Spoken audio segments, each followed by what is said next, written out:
I was asked a question that I thought was pretty easy to answer, but then I got to thinking that it has philosophical implications. And the question was, how thin can I go only with direct percussion? And show me how thin you can go only with direct percussion. Well, it's, pretty simple to demonstrate it. But do I ever go as far as I possibly can with direct percussion? Do I do it as a habit? Do I go as far as I possibly can with direct percussion first? And the answer is no. For two reasons. One reason is you only know how far you can possibly go at the point of actually breaking it, because breaking it will put a stop to your thinning, and that's as far as you can possibly go. And number two, I don't go to that point because it doesn't make any sense. If I want to preserve the item, I back off a little bit from what I think could be the maximum. It's safer, much safer, to not go as thin as possible. That's not only for direct percussion, but it's also true for indirect percussion, true for pressure, or direct pressure or indirect pressure. Okay, any method that you do, and this is the philosophical aspect, any method that you do not want to go to the maximum thinness with that method. You want to back off a little bit so you'll preserve your workpiece. Now, there's another aspect that's philosophical about thinness. To get it extremely thin, amazingly thin, or remarkably thin, you need a bit of luck, if not a lot of luck. Sometimes you need a lot of luck. Now, in ancient times, how did early man explain luck? I mean, we have a hard time explaining it these days, but how did they used to explain luck back in the day? Well, it must be a hand of something divine guiding you to prevent the breakage that would normally happen. It has to be divine interference or divine guidance to get you to the point where it's unbelievably lucky. All right? So if you have an extremely thin piece that you needed extreme luck to produce, obviously, back in the day, they believed that a divine hand or some spiritual thing helped you make it to prevent it from breaking. And that adds an extra dynamic onto the piece. Not only because it's cool that you had thinned it, and cool, or whatever, surprising that it was that thin, but yeah, you had some help that's not of this world, right?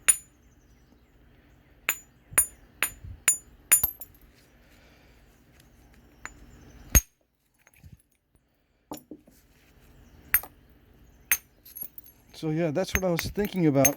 It's kind of a deep thing to contemplate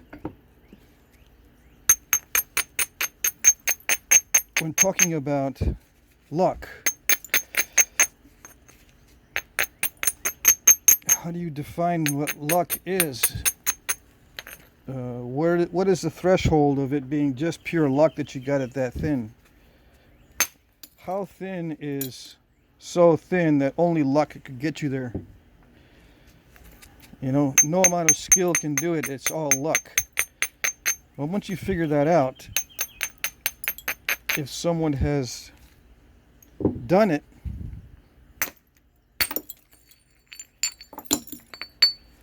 then to some people, the only way to get there is with divine intervention, divine guidance, or something helping you to not break it.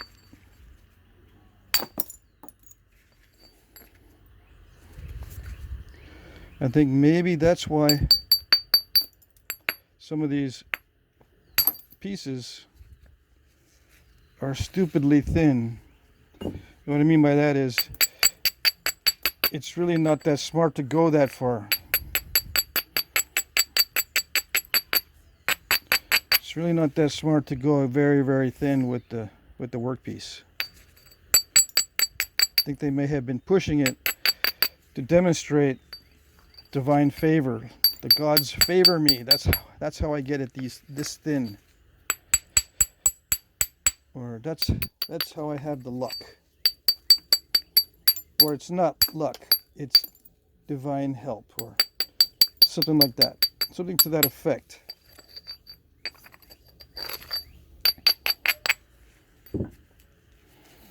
We all know it's luck, but back in the day, you know how it goes.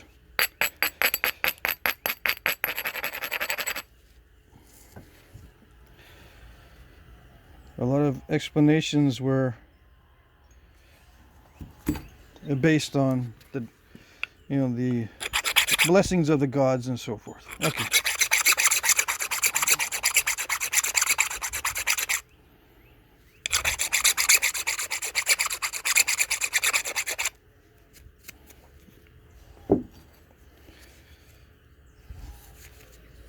All right, so here we go. I'm going to try to thin this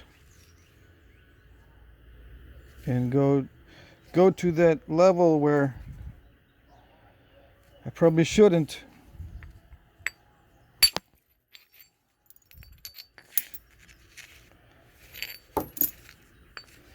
Go into the territory where I probably shouldn't go.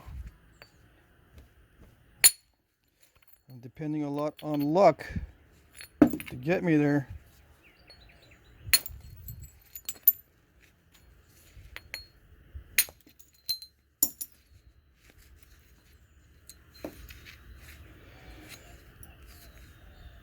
All right, so that's as far as I think I can take it. Or I can take it further. This is as far as I would want to take it at this stage. So let me measure this just to get an idea of the width to thickness ratio. And try to find the tape measure I just had yesterday. Here it is. Alright, the width to thickness ratio, I'm thinking, just guessing, 4:1. Width to thickness is where I usually stop. 3:1 is more typical. Okay, so 3:1 to 4:1. I'm going to see how this measures up. I'm going to do it by millimeters since that's the easiest. And I'm going by the widest, most reasonable spot right there. Let's just say 108. Okay. The thickest is 30, 29. Okay, so let's say it's 30, right? 4:1 would be 120. So it's not that, it's between 3:1 and 4:1. Right in between. That's the thinnest I would go with direct percussion. Can I go thinner? Yeah. I can probably go to 4:1 or 5:1. Some guys can go even thinner than that, but you're counting on luck to do it. Okay, now I'm going to try reducing this down, because normally something this big I don't do I don't do indirect percussion on it.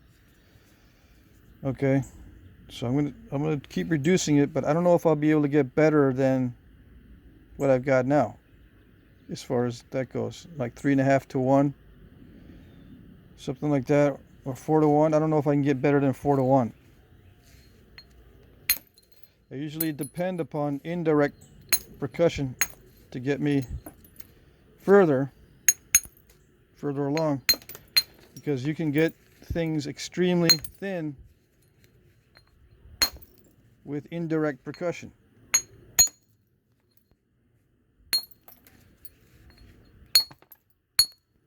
So that's why you go to indirect percussion to get it thin, because the capabilities are greater with indirect percussion than they are with direct percussion.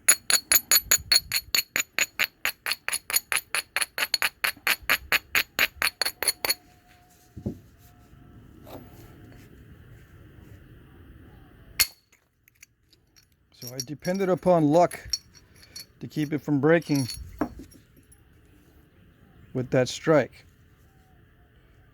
Or I didn't depend on luck. I hoped I would get lucky. It's very difficult to describe what's happening when it comes to luck. I need to think about it more.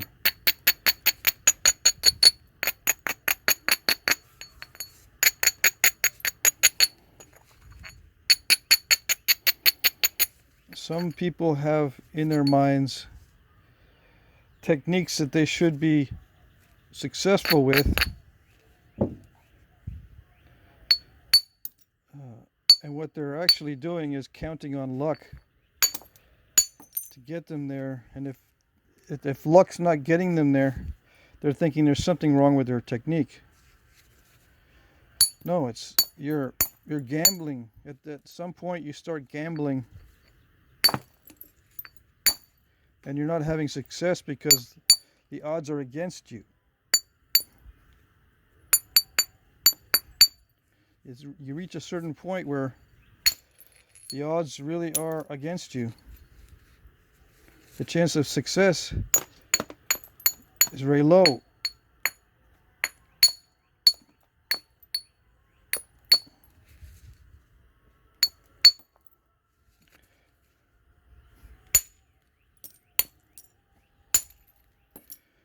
And they're very low based on physics, not based on your talent.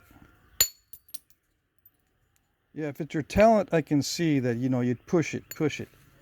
But if it's just physics, don't push it. You can't do anything about physics.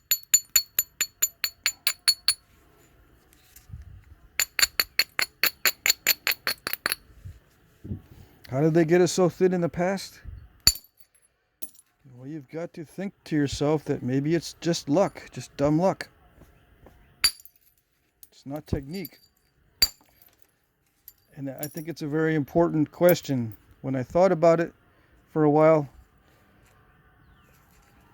it seemed like a very important question on how did they do it? How did they make it?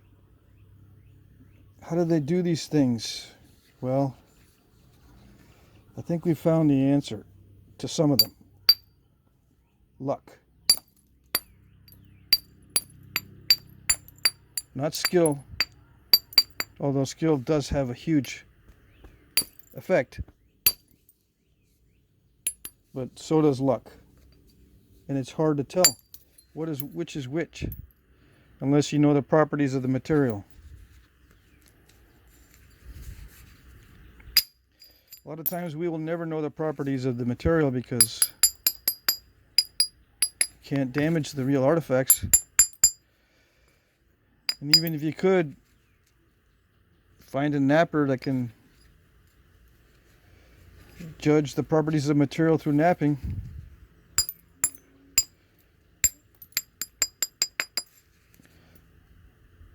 you got to kind of wonder if other artifacts that thin are made from the same stuff. And I mean, everything's going to have. Everything has to be taken in context. You can't just say, well, because this particular one was analyzed to be this particular strength. And we don't want to take too many samples. We just want to take just one sample and then base our hypotheses and maybe even a conclusion or an answer on one or two samples, you're not going to get there. You're not going to get to the truth on such a small sample of just one or two or three, maybe 4 or 5 items. You're going to have to knap all of them. Destroy all the artifacts to see what the truth is.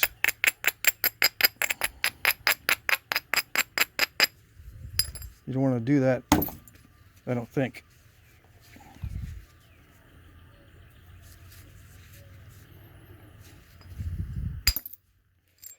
So I'm going to go as thin as I think I can without depending too much on luck.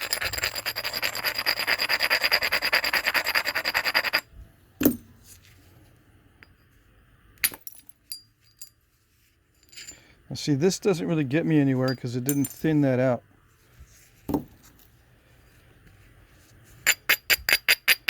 It's got to be free from step fractures to count. Let's see if I can join it up or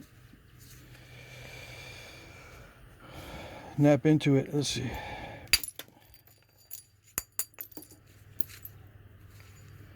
I might be able to try one more time.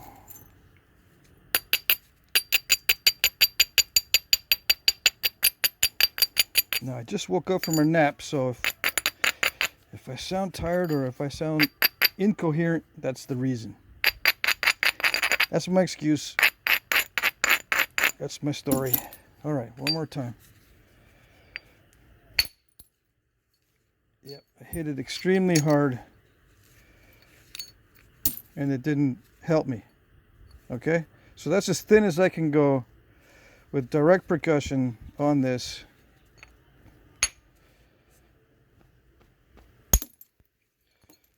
Without depending on luck. All right, so what is that? I'm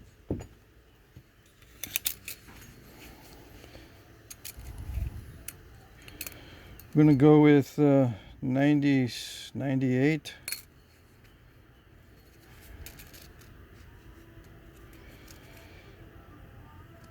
I was thinking about 25.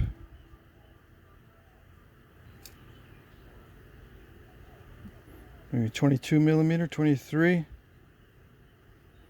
98 by 23.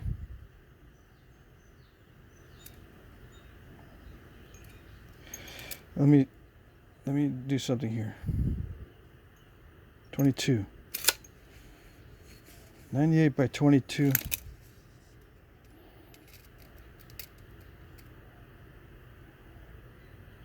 Yeah. So if I use this part here to try to measure it, it's easy if I do it that way, but on the thickness, and I don't have my calipers. I misplaced my calipers. Anyway, let's just say it's 22 by 98. That's better than 4 to 1. If it was 20 by 100, it'd be 5 to 1. You know, 100 by 20 is 5 to 1. It's 22 by 98. It's better than 4 to 1. So it's almost 5 to 1, which is what I said, right? The thinnest I would want to go with direct percussion without depending too much on luck is 5 to 1. Any thinner than that, I think, in my experience, you are depending on luck. Any thinner than that, see, I hit this extremely hard. It requires some amount of luck to hit it just right so it will continue, and also so it won't crack it all the way across. So there's two factors there that you would depend on luck. One is for that flake to continue because you hit it just right on the platform, and not have a lot of bending stress. Okay? Now with indirect percussion, I can probably, with a large flaker, larger than what I have, you know, I can get a 1/2 inch diameter or more rod and hit it with metal so I won't lose energy. Beef up this platform a lot and then run a flake all the way down past there. I've done stuff like that before on big, relatively large, very tough chert bifaces before I heat treat them. I have done that before. But to strike this with direct percussion, I wouldn't want to risk it. Okay, so that's between 4:1 to 5. I think 5:1 ratio is the thinnest that I can get without risking it too much. I hope that answers that question. I'm going to think about that some more, and I'll probably bring it up more in videos. But there you go. I just wanted to go over that. All right.